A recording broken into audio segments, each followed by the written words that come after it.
நமக்கு நல்ல தரமான பால் கிடைக்க ஆரோக்கியமான கறவை மாடுகள் தேவைப்படுகின்றன.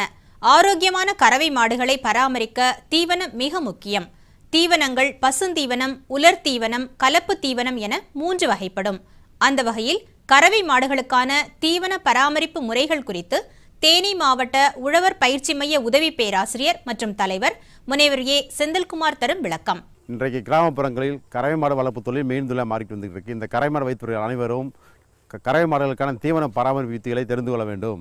இந்த தீவன பயிர்களை 3 வகையாக பிரிக்கலாம். பசுந்தீவன பயிர்கள், உலர் தீவனம், அடர் தீவனம் என்று 3 வகை உண்டு. பசுந்தீவனம் என்பது புல் வகை தீவன பயிர்கள், தானிய வகை தீவன பயிர்கள், பயிர் வகை தீவன பயிர்கள், மர வகை தீவன பயிர்கள். ஒரு மாடிற்கு 350 கிலோ மாடின் எடையில் வெயிட் இருந்தால் 35 கிலோ பசுந்தீவனம் கொடுக்க வேண்டும். இந்த 35 பசுந்தீவனத்தில் 15 கிலோ கோ4 புல் வெரைட்டியும் 15 கிலோ தானிய வகை புல் பயிர்களையும் 5 கிலோ அகத்தி அல்லது சுவாபுல் அது மரதள இலைகளையும் கொடுக்க வேண்டும். இவ்வாறாக 3 வகையான தீவனங்களையும் கலந்து கொடுத்தால் ஒரு மாட்டிற்கு கிடைக்கக்கூடிய அனைத்து சத்துக்களும் குறைந்துவிடும். இந்த புல் வகைகளை பற்றி தெரிந்து கொள்ள வேண்டுமென்றால் அருகில் உள்ள உழவர் பயிற்சி மையத்தையோ அல்லது கால்நடை மருத்துவ அறிவியல் பல்கலைக்கழகத்தின் பயிற்சி மற்றும் ஆராய்ச்சி மையத்தை அணுகி தெரிந்து கொள்ளலாம். இதுபோக ஒரு நாளைக்கு ஒரு மாட்டிற்கு உழவர் தீவனம் 5 முதல் 7 கிலோ கொடுக்க வேண்டும்.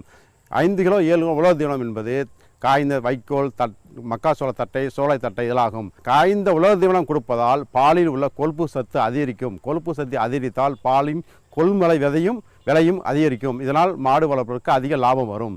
மாட்டுகளுக்கு கலப்பு தீவனம் என்பது 5 பொருட்களை சேர்ந்து கலப்பு தான் கலப்பு தீவனம். முதலில் அது வருவது தானியங்கள் அது மாவு பொருட்கள், 2வது தவிடு வகைகள், 3வது புண்ணாக்கு வகைகள், 4வது சமையல் உப்பு, 5வது தாது உப்பு கலவையாகும். இந்த 5 பொருட்களையும் சரியான விதத்தில் கலந்து மாடுகளுக்கு கொடுத்தால் அதுக்கு கலப்பு தீவனம் என்று பெயர். ஒரு மாடு 10 லிட்டர் பால் எடுத்தால், அதாவது 2.5 லிட்டர் பால் கறந்தால் 1 கிலோ கலப்பு தீவனம் கொடுக்க வேண்டும். உதாரணமாக 10 லிட்டர் பால் கறந்தால் 4 கிலோ கலப்பு தீவனம் கொடுக்க வேண்டும். இது 2 வேளையாகவோ 3 வேளையாக கொடுக்க வேண்டும். நிறைய பேர்களுக்கு தெரியாது. இதில் நீங்கள் அதிகமாக சேர்ப்பது சமையல் உப்பு அதிகம் கொடுத்தால் என்ன பிரச்சனை ஏற்படும் நமக்கும் தெரிந்திருக்க வேண்டும். உதாரணமாக சமையல் உப்பு அதிகம் சேர்த்தால் சாணி எப்பயுமே நெல்லுன்னு குளம் போட்டுக்கிட்டே இருக்கும். நிறைய பேருக்கு தெரியாமல் இருப்பது தாது உப்பு கலவை. இந்த தாது உப்பு கலவை என்பது calcium, phosphorus, manganese, zinc, copper, cobalt இதுதான் தாது உப்புகள் என்று பேர். இந்த தாது உப்பு கலவை தினமும் கலப்பு தீவனத்தில் கலந்து கொடுத்தால் 100 கிலோ கலப்பு தீவனத்துக்கு 2 கிலோ சேர்க்க வேண்டும். அல்லது தினமும் கொடுத்தால் 30 கிராம் என்ற அளவில் ஒரு மாட்டிற்கு ஒரு வேளை கொடுத்தால் போதும். தாது உப்பு கொடுக்கவில்லை என்றால் மாடுகள் சரிவர சினையே பிடிக்காது.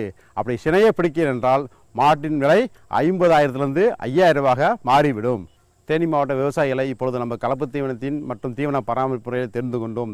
தெரியாத விவசாயிகள் தேனி உள்ள உழவர் பயிற்சி மையத்தை அணுகி தீவன பராமரிப்பு யுக்திகளை தெரிந்து கொள்ளலாம். அல்லது தேனி மாவட்டத்தை தவிர்த்த மற்ற மாவட்டங்களில் உள்ள விவசாயிகள் அருகில் உள்ள கால்நடை மருத்துவ அறிவியல் பல்கலைக்கழகத்தின் பயிற்சி மற்றும் ஆராய்ச்சி நிலையத்தை அணுகி இந்த தீவன பராமரிப்பு யுக்திகளை கையாண்டால் கறவை வளர்ப்பு தொழில் அதிக லாபம் பெறலாம். மேலும் விவரங்கள் பெற முனைவர் ஏ செந்தில்குமார் அவர்களை 09434310882 எனும் கைபேசி எண்ணில் தொடர்பு கொள்ளலாம்.